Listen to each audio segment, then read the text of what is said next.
जय हिंद। आज की वीडियो में हम बात करेंगे परिसंचरण तंत्र के बारे में। Circulatory system. सर्कुलेटरी सिस्टम का अर्थ होता है किसी भी पदार्थ का किसी भी जगह से दूसरी जगह पर ट्रांसफॉर्मेशन होना, यानी कि सर्कुलेशन होना।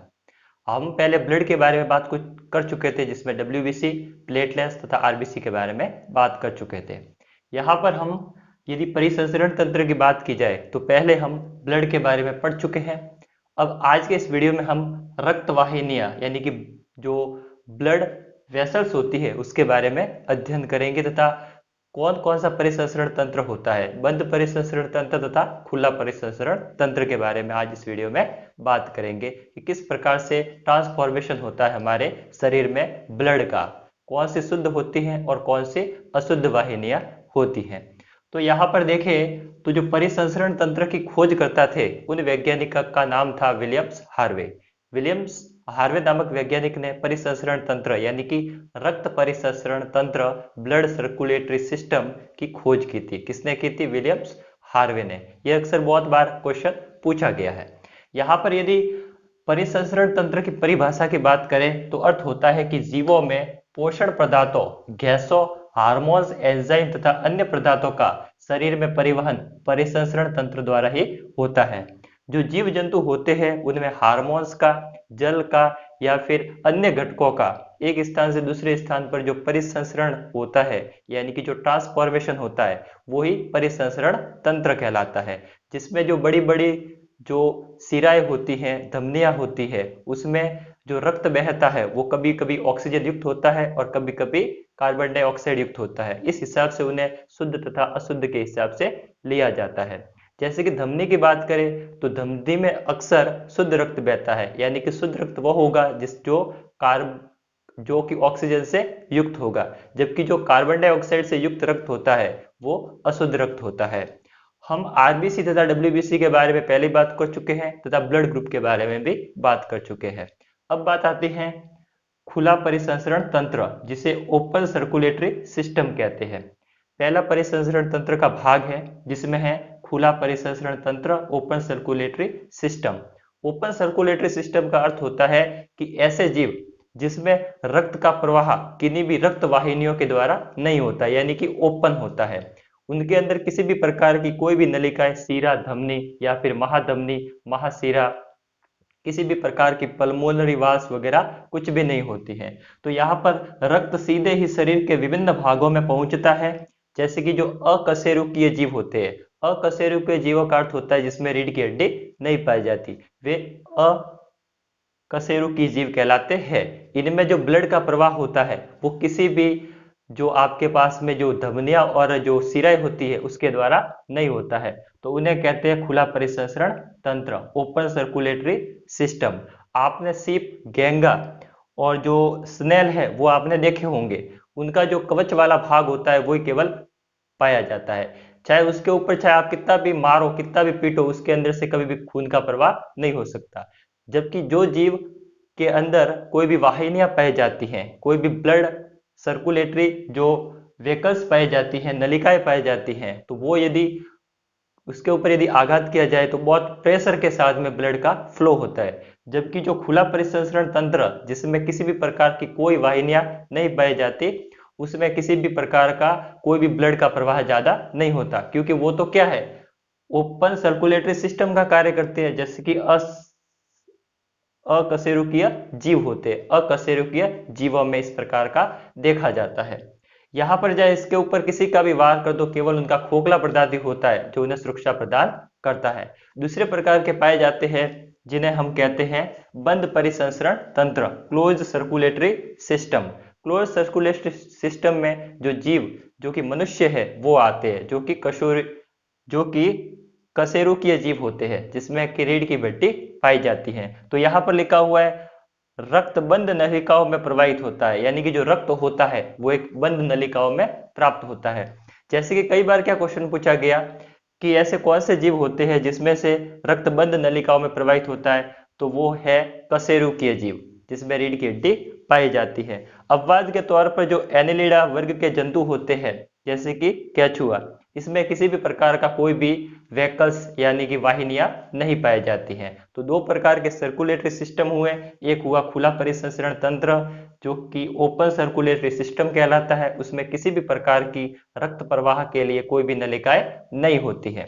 जबकि दूसरी बात की जाए बंद परिसंचरण तंत्र की, क्लोज सर्कुलेटरी सिस्टम की, तो इसमें सीरा तथा धमनियां पाई जाती हैं। तो हम जब हार्ट की बात करेंगे तो हम सीरा और धमनी के बारे में पढ़ेंगे कि किस प्रकार से बंद परिसंचरण तंत्र में मानव में हृदय का काम होता है, जिसमें कि लेफ्ट एंड राइट हृदय होता है। जो कि मानव का हृदय होता है वो 4 कोष्ठकीय होता है, 4 चैम्बर होता है, जिसमें जो ऊपर वाले 2 पार्ट होते हैं वो आलिंद जबकि नीचे वाले निलय कहलाते हैं।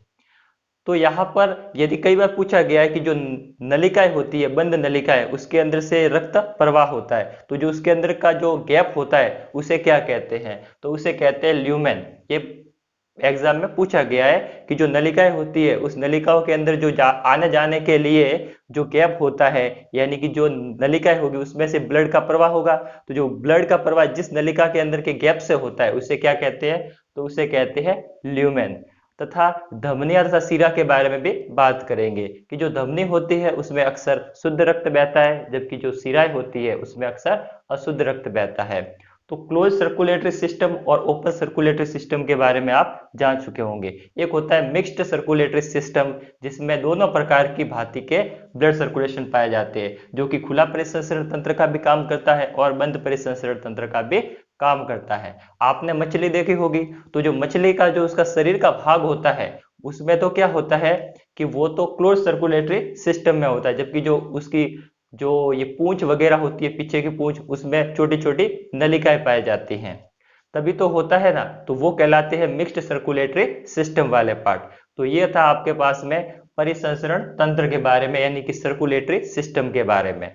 सर्कुलेटरी सिस्टम की खोज किसने की थी, विलियम्स हार्वे ने की थी। सर्कुलेटरी सिस्टम का अर्थ होता है किसी भी जो पोषण पदार्थ एंजाइम्स है उसको रक्त के द्वारा हार्ट से किसी अन्य अंग तक पहुंचाना, जो कि वेकस के द्वारा होता है, जो कि रक्त नलिकाओं के द्वारा होता है। हम रक्त के बारे में पढ़ चुके, आज इस हम चैप्टर में रक्त नलिकाओं के बारे में पढ़ेंगे तथा आगे आने वाले वीडियो में हार्ट के बारे में भी अध्ययन करेंगे।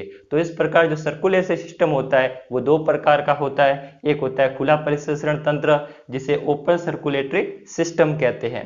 ओपन सर्कुलेटरी सिस्टम अकशेरुकीय जीवों में पाए जाते हैं, जिसमें रीढ़ की हड्डी नहीं पाई जाती है, जैसे कि स्नेल, घोंगा, सीप। आपने शंख देखे होंगे, तो जो शंख होते हैं वो भी क्या होते हैं, खुला परिसंचरण तंत्र होते हैं, जिसके ऊपर चाहे कितना भी वार कर दे उसमें से जो ब्लड होगा वो प्रवाह के साथ में नहीं पाएगा। जबकि जिन जीवों में नलिकाएं पाई जाती है, जिन जीवों में वेसल्स यानी कि ब्लड वेसल्स पाई जाती है, उसके यदि वेसल्स को काट दिया जाए तो बहुत तीव्र गति से ब्लड का प्रवाह होता है।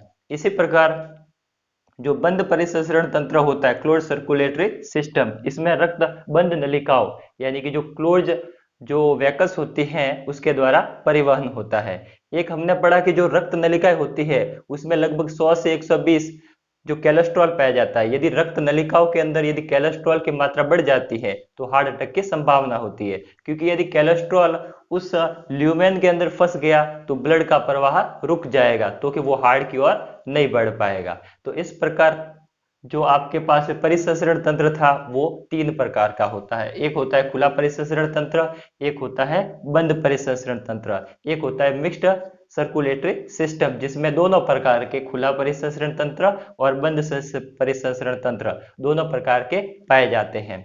आप चाहो तो इसका स्क्रीनशॉट ले सकते हो। आगे हम बात करेंगे रक्त नलिकाओं यानी कि ब्लड वेसल्स के बारे में। अब हम बात करेंगे धमनी और सीरा के बारे में, क्या होती है धमनी और क्या होती है सीरा। तो चलिए समझते हैं। जो धमनी होती है, धमनी में हमेशा शुद्ध रक्त बहता है, जिसे आर्टरी भी कहते हैं। धमनी का मतलब होता है जिसमें शुद्ध रक्त बहता है, इंग्लिश में कहते हैं आर्टरी। इसे याद कैसे रखोगे कि इसमें शुद्ध रक्त बहता है। धमनी, ध से धनी लोग, धनी लोग हमेशा अच्छे कपड़ों में यानी कि शुद्ध कपड़ों में रहते हैं, इसलिए धमनी में कैसा शुद्ध रक्त बहता है। ऐसे भी याद रख सकते हो आर्टरी, आर्टरी का मतलब ए ग्रेड, ए ग्रेड वाला खून कैसा होता है, शुद्ध होता है, यानी कि धमनी में हमेशा शुद्ध रक्त बहता है। इसके सबसे अच्छा फंक्शंस क्या है कि ये जो ब्लड को हार्ट से बॉडी तक ले जाती है, यानी कि जो धमनी होती है ये हार्ट से बॉडी तक ब्लड को लेके जाएगी। इसका मतलब ऑक्सीजन युक्त लेके जाएगी, इसका मतलब धमनी में शुद्ध रक्त बहेगा। इसकी अच्छी परिभाषा ये हुई कि जो ब्लड वेसल्स होती है उसके द्वारा हार्ट से शरीर के विभिन्न भागों तक रक्त ले जाने का कार्य कौन करती है? धमनी करती है, जिसे आर्टरी भी कहते हैं। जो ब्लड होता है उस ब्लड को अपने आप बॉडी तक पहुंच रहा है, इसका मतलब उसके अंदर प्रेशर भी ज्यादा होगा। तो जो धमनी होती है उसके अंदर प्रेशर ज्यादा होता है। हम जानते हैं कि जो ब्लड प्रेशर का मान होता है वो 80/120 होता है, उसके बारे में पढ़ाएंगे ब्लड प्रेशर के चैप्टर में। तो जो धमनी किस प्रेशर के साथ में भेजती है? 120 के साथ में। अगर ये 120 के साथ में भेजेगी तो आसानी से बॉडी तक पहुंच जाएगा। अब इसमें क्या है कि इसका प्रेशर बहुत ज्यादा है, कितना है? 120।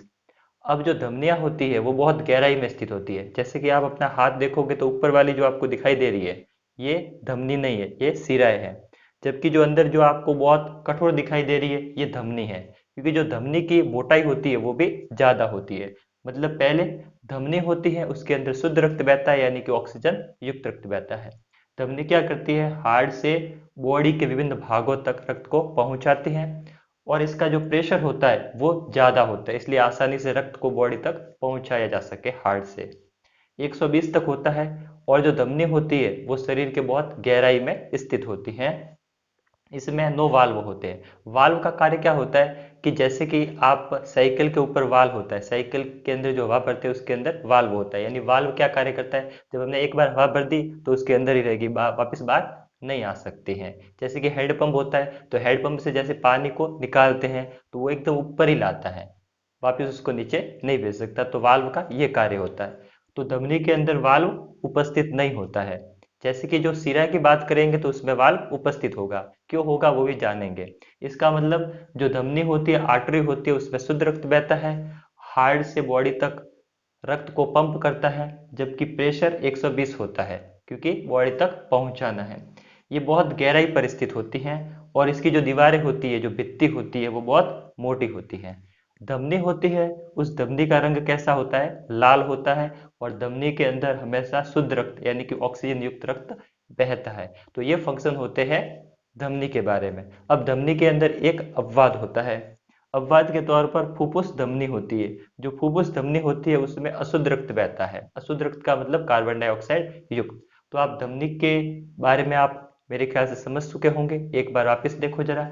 धमनी, जिसे आर्टरी भी कहते हैं, यह हार्ट से बॉडी तक विभिन्न भागों तक रक्त को पहुंचाती है, यानी कि ऑक्सीजन युक्त। इसका जो प्रेशर होता है वो ज्यादा होता है, 120 तक। ये गहराई में स्थित होती है, और जो धमनी होती है उसमें किसी भी प्रकार का कोई भी वाल्व उपस्थित नहीं होता है। जबकि इसकी दीवारें मोटी होती है और रंग लाल कलर का होता है, और ये शुद्ध रक्त यानी कि ऑक्सीजन युक्त रक्त को हार्ट से बॉडी के विभिन्न भागों तक पहुंचाती है। अपवाद के तौर पर फुफ्फुस धमनी, जो फुफ्फुस धमनी होती है उसमें हमेशा शुद्ध रक्त नहीं बहता है, अशुद्ध रक्त बहता है। जब हम हार्ट वाला चैप्टर पढ़ेंगे उसमें पूरा डिस्कस करेंगे कि क्या होती है फुफ्फुस धमनी। अब बात करते हैं हम सीरा के बारे में। सीरा को वेंस भी कहते हैं। अब सीरा होती है उसमें कार्बन डाइऑक्साइड युक्त यानी कि अशुद्ध रक्त बहता है। इसका आप उल्टा याद रख सकते हो कि यदि धमनी में शुद्ध रक्त है तो जो सिराएं होगी उस सिराओं में कैसा रक्त होगा? अशुद्ध रक्त होगा, यानी कि कार्बन डाइऑक्साइड युक्त रक्त होता है। अब सीरा की अच्छी परिभाषा क्या है कि जो बॉडी के अंदर का जो भी ब्लड है उसको वापस हार्ट तक पंप करना है, यानी कि बॉडी से वापस हार्ट तक रक्त को लेके जाना। तो यदि आप ये देखो, किसी भी बॉल को यदि आप बहुत ज्यादा वेग के साथ फेंकोगे तो वो वापस आएगी तो बहुत कम वेग के साथ में आएगी। तो इसका मतलब ये धमनी क्या कर रही थी? बहुत प्रेशर के साथ में बॉडी के इस भाग तक ब्लड को भेज रही थी। तो वह वो जब वापस आएगा ब्लड तो धीरे धीरे आएगा, यानी कि इसका जो प्रेशर होता है वो कम होता है, लगभग 80 होता है। अब इसका प्रेशर कम है तो इसका मतलब इसके अंदर वाल्व की आवश्यकता होगी। अब वाल्व क्या काम करेंगे? जैसे कि अब वाल्व काम क्या करेंगे वो देखते हैं जरा। यहाँ से जैसे कि ब्लड को डाल दिया तो अब ये ब्लड जाएगा यहाँ पर, तो यहाँ पर पहुंचने के बाद उसका वेग तो बहुत कम है, तो वाल्व यहाँ से वापस बंद हो जाएगा। अब ये वापस आगे जाएगा, अब वाल्व यहाँ से वापस बंद हो जाएगा, यानी पीछे की ओर रक्त को आने से रोकेगा। तो वाल्व का यही कार्य होता है कि एक बार किसी भी रक्त को आगे पहुंचाने के बाद पुनः पीछे नहीं आने देता है। इसका मतलब जो सिराएं होती हैं वो सिराएं क्या करती हैं? बॉडी से हार्ट तक रक्त को लेके जाती हैं, और जो सिराएं होती है उसमें अशुद्ध रक्त यानी कि कार्बन डाइऑक्साइड युक्त रक्त बहता है। प्रेशर बहुत कम होता है, लगभग 80 होता है, हार्ड वाले चैप्टर में पढ़ेंगे। ये त्वचा के नीचे होती है, जैसे कि आप देखोगे अपने त्वचा को, तो यहाँ पर जो आपको नलिकाएं दिखाई दे रही है जो नीले रंग में, वो ये आपकी क्या है, सिराएं है। तो सिराएं त्वचा के नीचे होती है, जिसमें वाल्व की आवश्यकता होती है। वाल्व का कार्य करता है कि एक बार जब रक्त आगे जाएगा तो उसे वापस पीछे नहीं आने देगी, तो ये केवल वाल्व का कार्य होता है। ये पतली होती है तथा रंग कैसा होता है, नीला होता है। अशुद्ध रक्त यानी कि कार्बन डाइऑक्साइड रक्त होता है। कार्बन डाइऑक्साइड रक्त है, इसका मतलब ये क्या है, अशुद्ध है। अशुद्ध यानी कि सीरा। अब कई बार पूछा जाता है कि सीराओं में किस प्रकार का रक्त बहता है, तो अशुद्ध रक्त बहता है या फिर कार्बन डाइऑक्साइड रक्त बहता है, यानी कि ऑक्सीजन अनुपस्थित होता है। सीरा का भी एक अपवाद है, सीरा का अपवाद है फुफ्फुस सिरा। जो फुफ्फुस सिरा होती है उसमें अशुद्ध रक्त नहीं बहता है, उसमें केवल शुद्ध रक्त बहता है। तो ये दो अपवाद है, उसके बारे में हम हार्ड वाले चैप्टर में पढ़ेंगे। इसका मतलब आपको कंपटीशन एग्जाम की तैयारी से आपको ये याद रखना है कि जो धमनियां होती है उसमें हमेशा शुद्ध रक्त बहता है, जबकि जो सिराएं होती हैं उसमें हमेशा अशुद्ध रक्त बहता है। दूसरी बात क्या याद रखोगे कि जो धमनियां होती है ये जो होती है, ये हार्ट से हमारे बॉडी के विभिन्न अंगों तक ब्लड को लेके जाती है, यानी कि पंप करती है। इसके लिए इसका प्रेशर भी ज्यादा होगा। यदि प्रेशर ज्यादा है तो इसके अंदर वाल्व की कोई आवश्यकता नहीं होगी। और ये बहुत गहराई में स्थित होती है, और उसकी जो दीवारें होती है, जो आसपास की जो पेशी उत्तक होती है, जो दीवारें होती है, वो भी बड़ी होनी चाहिए, क्योंकि बहुत प्रेशर के साथ में जाएगा। अगर बहुत प्रेशर के साथ में जाएगा तो फूटने के साथ ज्यादा चांसेस है, इसलिए ये बहुत गहराई में स्थित होती है। यदि धमनी का अपवाद पूछे तो धमनी का अपवाद है फुफ्फुस धमनी, जिसमें कि अशुद्ध रक्त बहता है। इसी हिसाब से यदि सीरा की बात की जाती है तो सीरा क्या काम करती है, बॉडी से हार्ट तक रक्त को लेके जाती है। अब बॉडी से हार्ट तक लेके जाएगी तो उसका प्रेशर कम है, इसलिए प्रेशर कम है तो त्वचा के नीचे, इसलिए इसके अंदर वाल्व की आवश्यकता होगी, क्योंकि बहुत धीरे गमन कर रही है। इसका मतलब इसका रंग कैसा होता है, नीला होता है, और अशुद्ध रक्त युक्त होती है। और अपवाद के तौर पर फुफ्फुस सिराएं, जो फुफ्फुस सिरा होती है उसमें कार्बन डाइऑक्साइड युक्त रक्त नहीं होता है, वो हमेशा शुद्ध होती है। तो आपको समझ में आ चुका होगा कि सिराएं और धमनी क्या होती है। शरीर में रक्त का प्रवाह किस प्रकार से होता है उसके बारे में पढ़ेंगे। हमने पढ़ा कि सीरा धमनी क्या होती है। हमने देखा कि धमनी में हमेशा शुद्ध रक्त बहता है, जबकि सिराओं में अशुद्ध रक्त बहता है। अब उनके द्वारा मार्ग किस प्रकार से होता है। आप कंडीशन हमेशा जानते हैं, पहले बड़ा होता है, फिर मीडियम होता है, फिर सबसे छोटा होता है। तो इसी साइज को याद रखते हुए आप भी याद रख सकते हैं। चूंकि ये यहाँ पर हार्ड बनाया गया है, चूंकि हार्ड जो होता है वो इस प्रकार का नहीं होता है, केवल आपको समझाने के लिए बताया गया है, क्योंकि आप इसको ही जानते हो। हार्ड हमेशा 4 चैम्बर होता है, जिसमें आलिंद और नीले होते हैं। दो आलिंद होते हैं और दो नीले होते हैं। तो क्या होता है कि जो हार्ड से ऑक्सीजन युक्त रक्त को पहले महाधमनी में भेजा जाता है, फिर महाधमनी से धमनी यानी कि आर्टरी में, फिर धमनी के बाद में छोटी धमनी। अब जो छोटी धमनी होती है वो केशिकाओं को रक्त प्रदान करती है। अब आप कहोगे कि कोशिका और केशिका में बहुत अंतर है। कोशिका अलग है और केशिका वो होती है जो कि छोटी छोटी नलिका युक्त होती है। जैसे कि अपनी आंख में देखोगे तो कुछ छोटी छोटी नलिका दिखाई देती है, तो वो उन्हें केशिकाएं कहते हैं। तो केशिकाओं के अंदर ऑक्सीजन युक्त रक्त पहुंचाने का कार्य कौन कर रहा है, धमनी। तो हमने धमनी के बारे में पढ़ा था कि जो धमनी होती है उसमें हमेशा शुद्ध रक्त बहता है। तो शुद्ध रक्त को हार्ट से केशिका तक पहुंचाने का कार्य किसने किया, धमनी ने किया। हम हार्ट के चैप्टर में और भी डिटेल से अध्ययन करेंगे। हालांकि यहाँ पर आप समझ सकते हो कि यहाँ पर ये हार्ट बनाया हुआ है, क्योंकि हार्ट 4 चैम्बर होता है, केवल समझाने के लिए इस प्रकार का डायग्राम बनाया है। ऑक्सीजन युक्त रक्त को लेकर बहुत प्रेशर के साथ में महाधमनी में जाएगा, महाधमनी के बाद में धमनी में, फिर धमनी के बाद में छोटी धमनी में। अब छोटी धमनी से केशिकाओं तक रक्त को पहुंचाएगा। अब क्या करेगा, केशिकाओं ने उसके पास से ले लिया रक्त। अब क्या होगा कि जो केशिकाओं के पास में जो रक्त था, जो कि अशुद्ध रक्त था, जो कि सांस के साथ में हमने अंदर ग्रहण किया था, क्योंकि जब हम फेफड़ों के बारे में देखते हैं तो फेफड़ों में कुछ फुफ्फुस नलिकाएं होती हैं जो कार्बन डाइऑक्साइड को केशिकाओं को प्रदान करती है, जिसे कैपिलरी भी कहते हैं। अब इस कैपिलरी के द्वारा कार्बन डाइऑक्साइड युक्त यानी कि अशुद्ध रक्त का कार्य कौन करता है, सीराएं करती है। तो सीराएं यानी कि पहले छोटी सीरा इससे ले लेगी कार्बन डाइऑक्साइड युक्त रक्त यानी कि अशुद्ध रक्त को, यानी कि केशिकाओं से यहाँ पर क्या हुआ कि जो केशिकाएं थी उस केशिकाओं ने जो अशुद्ध रक्त था वो छोटी सीरा को दिया। अब छोटी सीरा से सीरा की ओर जाएगा। अब सीरा में से महासीरा में, और महासीरा से कार्बन डाइऑक्साइड को वापस फिल्टर करने के लिए हार्ड में भेजा जाता है। तो इसी प्रकार से ये चक्र चलता रहता है। तो आपको केवल एक कंसेप्ट याद रखना है कि पहले हमेशा बड़ा होता है, फिर छोटा होता है, फिर सबसे छोटा होता है, यानी कि बड़ा, मीडियम और छोटा। तो इस हिसाब से आप याद रखो कि हार्ड, महाधमनी, धमनी, छोटी धमनी और केशिका। इसी हिसाब से यहाँ पर लिखा हुआ है छोटी सीरा, फिर सीरा, फिर बड़ी सीरा। यानी कि जो धमनियां होती है उसमें हमेशा शुद्ध रक्त जो कि केशिकाओं तक पहुंचाया गया, और जो केशिकाओं के अंदर जो अशुद्ध रक्त था उस अशुद्ध रक्त को वापस सीराओं के अंदर भेजा गया। तो इस प्रकार सर्कुलेटरी सिस्टम होता है कि धमनी और सीराओं में। इसे लिखना चाहो तो लिख सकते हो।